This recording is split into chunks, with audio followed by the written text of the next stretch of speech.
Well, people in Davenport are joining millions of Americans across the country. Saturday was the second wave of No Kings protests. The movement's aimed at resisting the Trump administration.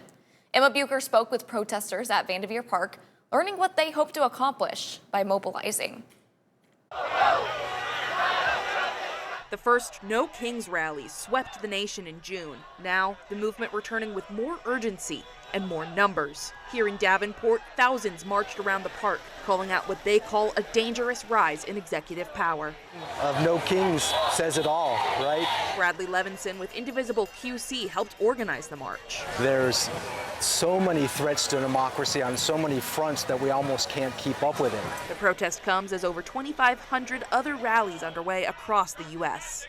Now, in the 4 months since the first No Kings protest, thousands more in the Quad Cities joining in the movement, saying that legislation passed in that period, like the Big Beautiful Bill and the recent government shutdown, have impacted their lives for the worse. Levinson says the harm from rising inflation and cuts to social programs is already felt in the community and his family. That one of my daughters identifies as queer, and where she lives, she has been experiencing an uptick in hostility and rejection of who she is.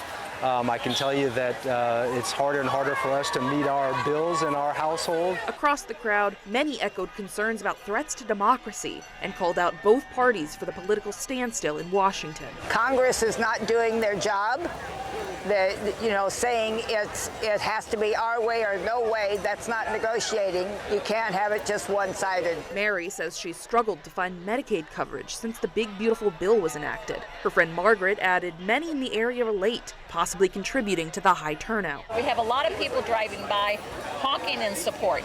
We have a few people that are on the opposite side, but that's their right. With chants, signs, and costumes, the Davenport rally joined the massive national call to preserve democracy and demand accountability.